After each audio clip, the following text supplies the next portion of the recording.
happy to be here with you, Jenny, on this beautiful Friday morning. It is a great day. It's reminded me to put my fan on because it's already warm in my office and here in Bangalore, and you're up in Brisbane, Jenny. So we're on different time zones. We are. So 8:15 here and 9:15 where you are, I think. Yes. So Jenny, our topic of the day is how to manage your time with your digital marketing. Is that correct? Did I say that right? It is.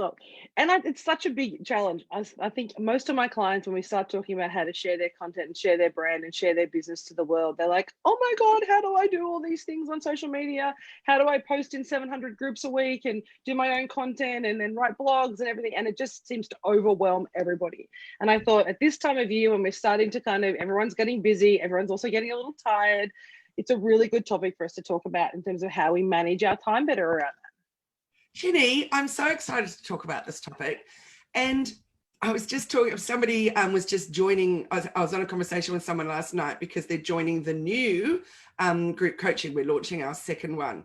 And he was asking all those, thank you, he was asking all those questions like, I really need to, are we going to be covering this? Are we going to be covering this? And I'm like, absolutely. And it's going to be awesome. But this is all part of my strategy and I just share how that works. But Jenny, just before we get stuck into that, I'd really like to know, you just said something that I thought was fascinating, which was that we're all getting tired.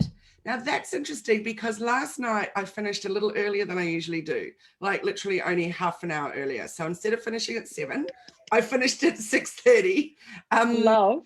For those of you that don't know, Brenda and I are in Jenny's group coaching, and we had our first session this week, and it was all about, well, I'm not going to tell you all the secrets, but one of my challenges for the week is to take a little bit of time out, time that's for me. So I did it yesterday after last night. I stopped at 6:30. That's amazing. I know, Jenny will be so proud, so will Brenda. But, well, I shouldn't say but there, that's not relevant. The thing was, though, I felt so tired, like so tired. I was like, what's actually happening here? Why? I just normally pump it through. Like I never really wane in that. So I was like, that's really interesting. And then you just said, we're all really tired. And I thought, is it the end of year thing? Well, I think it's a bit of both. I think there's two parts to what you're saying. I think that it is the end of year thing. It's been such a big year for people in so many different ways. Some people have pivoted and been able to really respond well to COVID this year. Others are really struggling with how to manage their transition and how to, kind of keep on keeping on, if you like. But so there's that kind of general fatigue that we have with all the disruption and uncertainty, because uncertainty in our brains don't like uncertainty. So when we have uncertainty and we're not really sure what's going on, it actually creates that fatigue because our brain has to work harder to create certainty. It actually will find a way to create certainty, even if it's fleeting. So we get fatigued with that process of having to create certainty, particularly if you're not comfortable with uncertainty and that kind of flexibility. But what you're talking about is a little bit of your body releasing some of that stress and that tension by saying, you know what, it's now my time to relax and refresh and recoup. And that fatigue you're feeling and that tired from yesterday would have been about your body releasing some of that energy that you thrive on with work and then going, oh, there's space. What do I do with this space? Oh my gosh. And so you get that kind of response, but it won't, you'll find that the more times you take for yourself, the less extreme that kind of tired and fatigue response you'll feel. Good, because I'm not going to have more time. Just want the 30 minutes. That's all I need. That's all we need, right? So it was nice with that little bit of extra time. I caught up with a friend and then, hung out with my family. And so, yeah, it was nice. I'm going to aim to do it at least once a week. Awesome. Extra early finish, which was fun. So let's now jump into managing your time with your digital strategy. So I teach this over a 6-month period, usually. We've got 7 minutes. With one-to-one clients, I usually, we work through it over about a 3-month period. But in a nutshell, this is how I run mine so that it is completely manageable, bite-sized way of doing my strategy. So the first thing I do is write a blog post. Now, sometimes that blog post is me starting from scratch, and just sometimes I'll start on with pen and paper. Could even start with something as little as a journal entry, and then it triggers something to make me want to go and write about it. Or it could be that I'm seeing something on Facebook or something on the news, and it makes me think about something that I particularly want to write about that's relevant to my business. Yeah. Other times, and most likely of late, it comes about from my digital webinar. Let me start again. My webinar that I run on a Monday afternoon, which is, just a free to anyone to come along on some topic to do with digital marketing.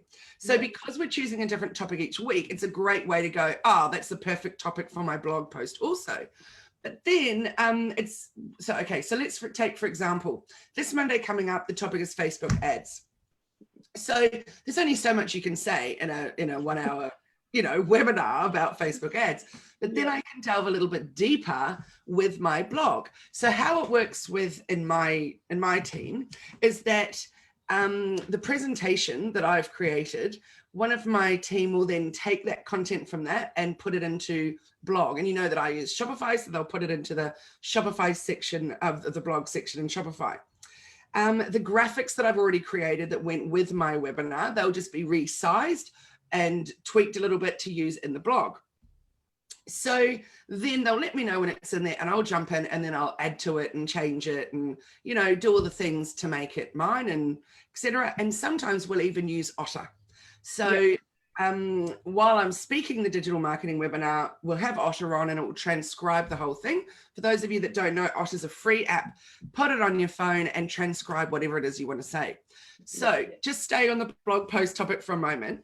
If you weren't doing a webinar that you were going to transcribe or something in that way, and you just needed to be able to write something, a great way to do it, and for those of you that take an early morning walk or something, just pick up your phone and open up Otter and talk your thoughts into Otter. I do that so often. When I'm driving. If I'm having a long trip and I'll have a moment, I'll be like, I'm just going to, if I've filled up my car and something sparks at me, I'll put on Otter and then I'll just start talking to myself in the next 45-minute drive. But you get so much amazing content that comes out because you're kind of just in this flow. Yes, absolutely. I love that you're talking to yourself because I do it all the time anyway. So why not record it? Exactly. So then you can, with the Otter transcription, of course, you log into the version on your desktop and you can then just copy that and then put it into your blog. You can obviously write your blog in Google Docs or whatever. It doesn't have to be straight into the back end of your website. So first thing there is write the blog and create those graphics. Then with those graphics, again, you can resize them to be for Instagram and Facebook and also for your newsletter. So the next thing that we do is start preparing the newsletter so that can go out and have some content from like a snippet from the blog in there. So first thing is write the blog. Then from that, it gives me content for my newsletter. It also then gives me at least 5 pieces of content for social media. So you might use that over a whole month. You might use that just in a week, totally up to you and whatever you've written your blog post on. So then that one project of writing a blog post is what's going to change your life, because once you've written that, it gives you content for so many things, because every paragraph can literally be a different social media post and have a slightly different variation of your graphic, and then off you go. So to me, when you start with a piece of writing, you can then use that in so many different ways. You can also go and do a Facebook or an Instagram live talking about that same topic. So it could be that you want to structure it that it's like the topic of the week, or it's the topic of the month. So for you and I now talking about, how to save time in your digital strategy, both of us could then go and make a blog post out of that. We could both of us then go and make a, send that out to our newsletter, to our database. Then we can put it into content. And of course, if we do it cleverly in our content, and we can say to people, want to know more about this, then, sign up to my email marketing list, etc. And then you can, of course, open up a little conversation in Messenger with them, or in a private message in Instagram, etc. So what I love about that, Kylie, is the fact that what we're doing is we're not, I know I can hear everyone watching this going, oh my God, I've got to write a blog. And a number of my clients really struggle with the blog. So those tips about doing Otter having a conversation, even recording your Facebook Live content through Otter so that you have that. So when you're talking about a blog, it doesn't have to be arduous about sitting down and writing for those who don't like writing, but it's about using that efficiently, isn't it? Instead of coming up with different content every single day and having to think about what am I going to say today, we're actually helping feed and fuel our information by that one piece of content. So it's such a clever way of doing it. And what I didn't mention is that one blog post will make a huge difference to your website, because that's fresh content and Google loves fresh. So fresh content, make sure you've got a couple of keywords in there so that people are searching, and up it comes and they'll find it, and make sure it's relevant and it's new, it's interesting, and don't copy other people's. Yes, I totally hear you when you say that some people writing is just not their jam. So by speaking it the way that you like, if I was to meet you in the street and you and I say, hey, Jenni, what are you doing with what's new with your business, or what's happening with your business, or what are people finding difficult about business at the moment as we emerge from COVID, etc. And imagine then that when you answered me, we were ottering it at the time. Like that would be gold there that we could use. And also, I think that some people think of a blog post in the way that some kids think about school and assignments, and that you have to write till you get to a certain number. I've always disliked that when people say, and a lot of digital marketers say, you must write 800 words for your blog post. I disagree. I feel like write what feels good for you, and when you've said enough, then you've said enough, because anything that's more than what is enough is going to be strained. It's going to be fluff or something, and we don't need the extra fluff. So write what feels right for you. Some of my blog posts literally are a paragraph and then some dot points. But my favorite top tip to give you about blog posts is to try and turn it into 5 top tips, 10 reasons why, how to People love to absorb bite-sized amounts of information. I know. And if they see that as 5 top tips, they don't go, oh my goodness, that's going to take me too long to read, I'll read it another time. They'll go, okay, 5, here we go, boom. And then they can see clearly as they go down, I'm up to number 3, I'm up to number 4. So that is my best tip about writing a blog, is that to try and make it easily absorbed. And I think that's such an important idea. I mean, we do these bite-sized conversations because it's about short, sharp information that's going to help people and make them think differently. I often refer my clients when I'm talking about blogs and getting the idea of writing to Seth Godin's blog. So Seth Godin, the marketing guru, he does a blog every day. So sometimes his daily blog is literally 1 paragraph or even 1 sentence or 2 sentences. And I love it because it's just a thought bubble. So he does it daily as a thought bubble and then uses that in a different way. So every time he has that kind of thought bubble, he pops it on his daily blog. And I think he's been doing that consistently now for something like 8 or 10 years. It's some ridiculous amount of time. Like you look back earlier and it was like a blog here and a blog there. And then he committed to this, I'm just going to do a thought bubble every day. And that idea of committing to that and him just doing a thought bubble, it takes the pressure off, doesn't it? You don't have to worry about, oh my gosh, is it long enough? Is it short enough? It's just about providing value, isn't it? Yeah. And when you just said thought bubble, I was like, yes, absolutely.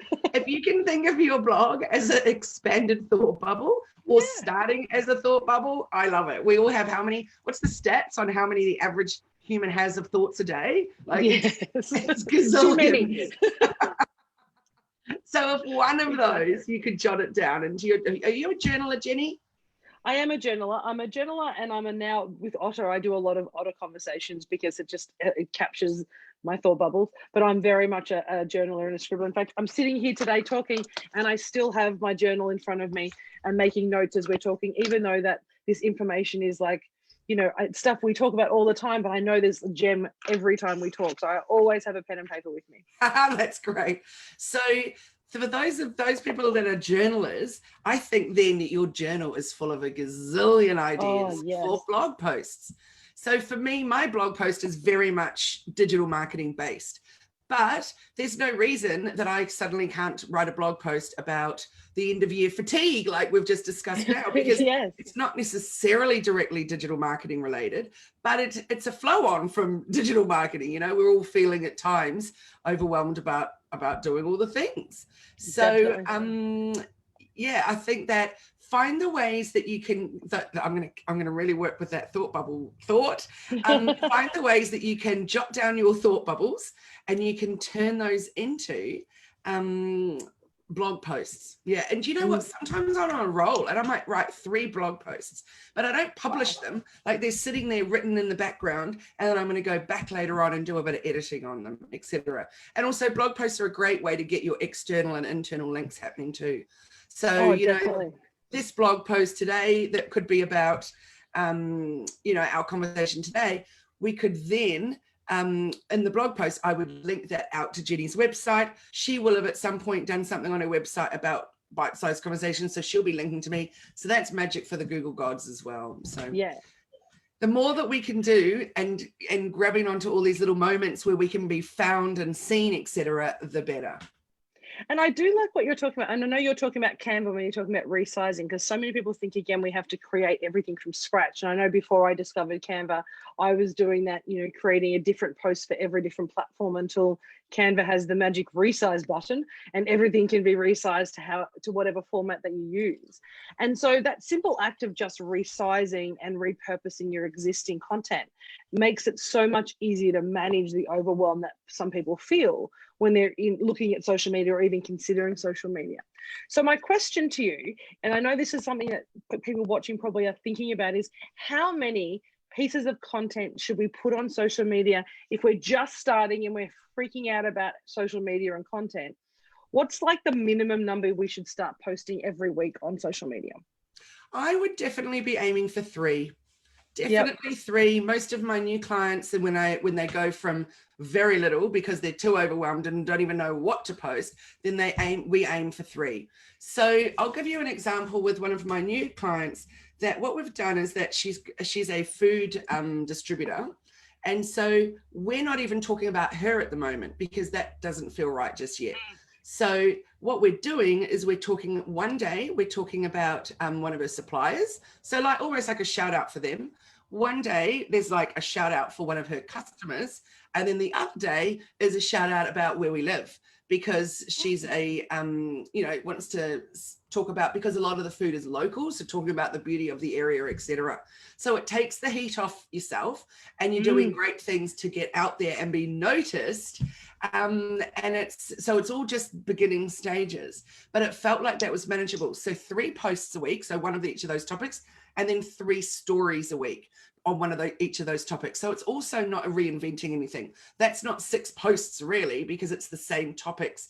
And so it might be the supplier story post on the Monday, but then the customer story on the Monday. Does that make sense? Yeah, it does, yeah. So you've got 3 items you want to post, and we're just basically cross-posting them, so we get a total of 6 hits or 6 impacts or every week, which means you're starting to create that engagement. And that's and that's easy to do, isn't it? It's easy to manage. And then as you get comfortable with that and you're taking your strategies around using your blog and repurposing, suddenly you get into a flow and it becomes much easier. Yes. And then I would say once you've started with 3, then you can move that up to 4, you can move that up to 5. Now it's going to completely depend on what your insights tell you when you look in Facebook and Instagram and check out when your audience is even there, what time they're there, etc., etc. So for me, I post very little on the weekends for Hello Media, because that's not when my audience is responding. They're responding Monday to Friday, particularly really early in the morning. So I often have a lot of posts scheduled for 6 a.m, go boom, boom, boom in my Facebook group, etc. And then a lot of chat during the day in the Facebook group. So, but if I put something up on a Saturday or Sunday, it's more likely to be of a personal nature rather than something business-wise, because we all need a little break for our business brains. And I find that too.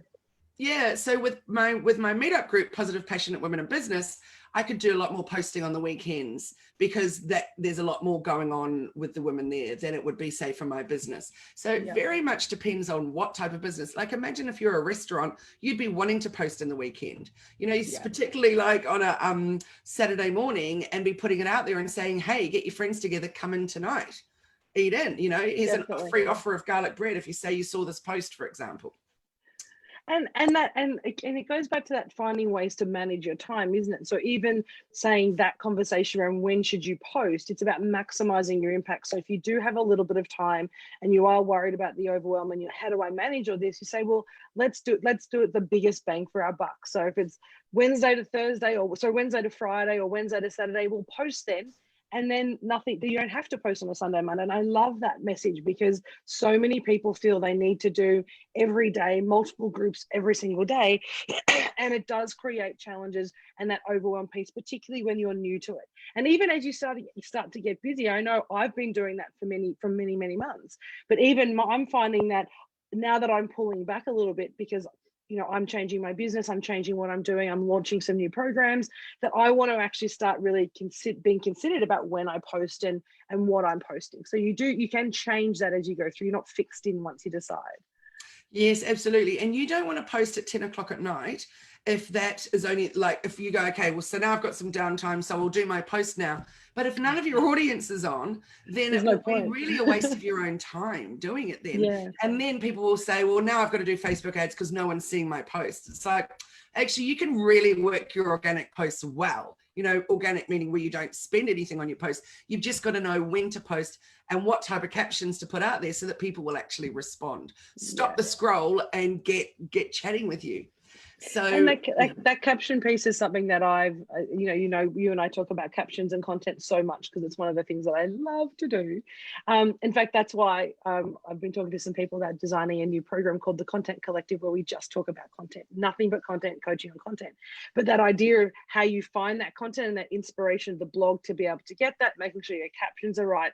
Now, when you're talking about captions, and I know we've only got about a couple of minutes left for today, but when you're talking about your captions, how do we make sure that we're getting sort of that managing the time that we're in terms of writing those captions? So what advice do you give about how we write the captions specifically for each of the posts? So yes, we've got the blog, but how do you draw that information out easily? So it could literally be, for example, if I go back to the example of the Facebook ads, writing a blog post about that, which will come out of the digital marketing webinar about that. Some of those posts could be whole snippets that I put in there, but some of them will literally just be a line that says, want to know more about Facebook ads, ? Click this link and read my blog. So very brief. The call to action is in there with click the link to the blog, or if it's on Instagram, it could say, link in bio, for example. There's, lots of different ways of getting people to the place that you want to head them to, but it doesn't need to carry on and on and on. And what I found overwhelming is a number of people on Facebook particularly write incredibly long captions. And I, for one, haven't got the time to read. So generally, if I find it a bit interesting, I'll read the first sentence, I'll skim down, and then I'll read the last sentence. Me too. I do exactly the same thing. So maybe that messy middle could have just been taken away completely. And if we always need some kind of call to action in there. So what about we scrap the middle and we just gave a snippet of it and it led us to a blog post, or it led us to want to inquire more, or it led us to book a discovery call, or it led us to somehow start a conversation. So does this resonate with you? Let me know below and I'll jump on a chat with you, or something like that, so that it's not always taking up so much of your time. Writing these incredible, like, honestly, sometimes I read people's posts and I think that was a blog post. That was not a social media post. So, and it goes back to that conversation. They say, well, it's too short for a blog post. So they're sitting in that messy middle of going, it's too long for Facebook, it's too short for blog, because we have this belief of what a blog should look like. But that's what I love about this move, particularly in the last couple of years, to really that engagement through website blogs and articles. And I think on my information, like we call it, it's random thoughts and ideas is what I call my blog, because often they are just random thoughts and ideas. Is that how do we capture that? And if we think about a blog as that thought bubble or random ideas that we just want to capture and share, then all those rules and all those kind of traditional ideas of what a blog needs to look like go out the window, and you can really create your own. I know one of my clients does her blogs as video blogs. So she doesn't do she writes a maybe 1 or 2 sentences for it, and then she does a video which she posts on her website. And they're essentially video blogs, but that's how she shares her message, because writing is not her forte. And we're getting you into the idea of transcribing those and having captions on them so people can watch them with the sound off and all those things that we need to do. But at least for her, she's getting content out there. Absolutely. And by having those video blogs or vlogs, then you can actually use that content even 3-4 years later if it's still relevant, or you could just fiddle with it and mix it up. And I was also talking with a client recently who has years of amazing blogs, and her industry doesn't change like ours does, and so she can and literally re-release them. So I said, she's like, I'm fatigued from blog writing, and I said, so go and grab all your hundreds of blogs and pick them out from time to time, just give them a little bit of a refresh and put them back out there. And also, and what I've been finding is saying that with those blogs, again, saving time, if you do have a blog that was really engaging and people love, like a 5 tips or a 7 ways to whatever, turning those into a PDF that people can download as a call to action changes the interaction between it, and also gives people a different sense when they're reading it, because you turn it into an information guide or a how-to guide, or a top tips that they can print out and stick on their wall. Actually changes the engagement with the information too, without having to change the information. Absolutely. Very, very good point, Jenni. I love it. So there you go. That's another way to repurpose that content. So many ways. So start with that blog post and you'd be amazed with where you can go from there. And great that you pointed out about the vlog, because yes, for some people that's their jam. Go with the vlogging instead. Very much so. So what is one tip for somebody who's going, I just need to start, I'm a bit in overwhelm. The first tip, and the only tip I'm hearing really, is start with that blog and then see where that takes you. And don't worry about how many you're posting or what it looks like or how long it is. Just write the blog, capture the information somehow, and then use that to actually feed your content over the next month, week, however long it is. Absolutely. But if you don't have a website, so therefore you don't have a blog at this point, then what to do? Well, same thing, start with one thing, so say you don't even have your email marketing set up yet or anything else. All you've got, for example, is Instagram and nothing more just yet for your business. Well, for starters, quick, get a website, because the website is the hub of your business. Yes, but if you've just got Instagram for now, that's fine. Just make sure that you're consistent. So if you say, I can only manage 3 posts a week, well, do it. Schedule that time in your calendar and do a post Monday, Wednesday, Friday. Ideally, you want to be doing it live. I don't mean as an Instagram live. I mean, you want to be posting it fresh, not scheduling it, because if you're very, very new and it's all starting out for you and you've got no other ways for people to see you, then you need to get the maximum benefit of posting it as a fresh post rather than scheduled, elsewhere, and then you're not even hanging out there. Yeah, and I think that's a really good point, isn't it? Because when you do it live, you get to see the response straight away too. And I know that when I was scheduling, and I said I've reduced the number of posts and I schedule some, but some of them I do live.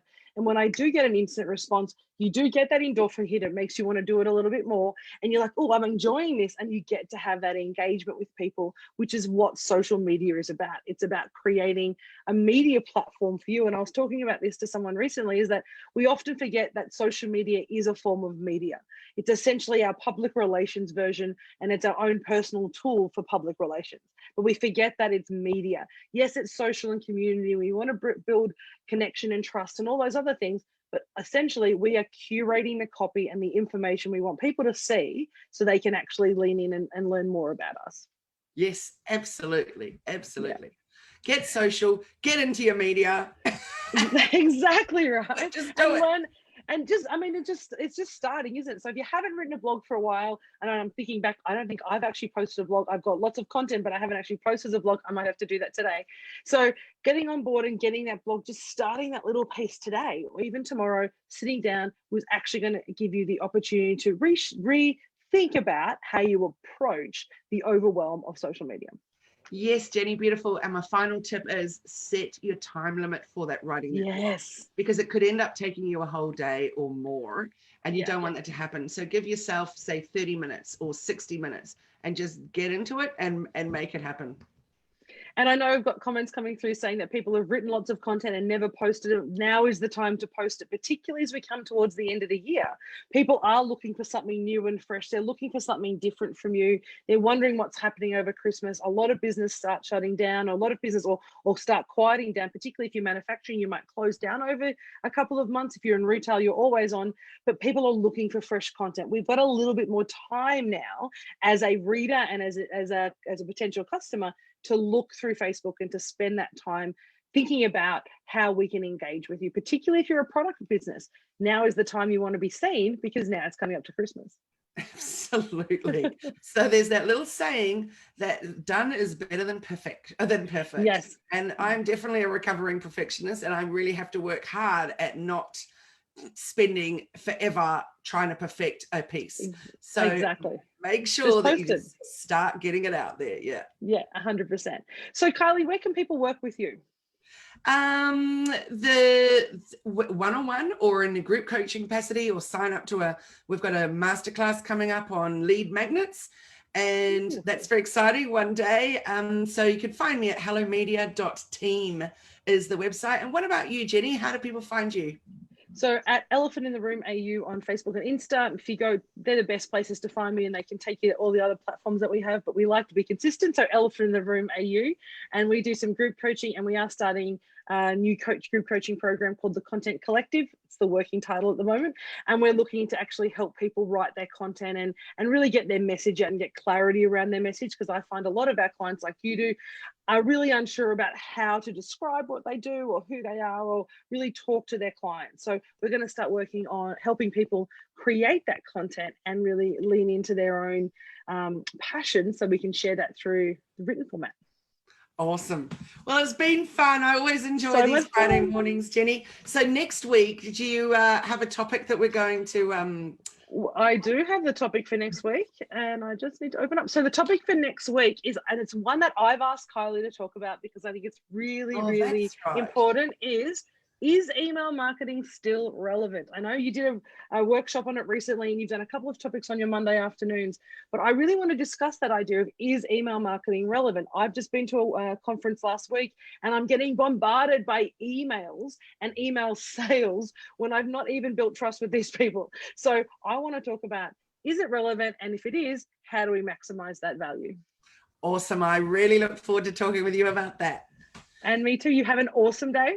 Cool. Thanks, Jenni. You too. And a great weekend. And thanks everyone for joining us. Thank you. Bye. Bye.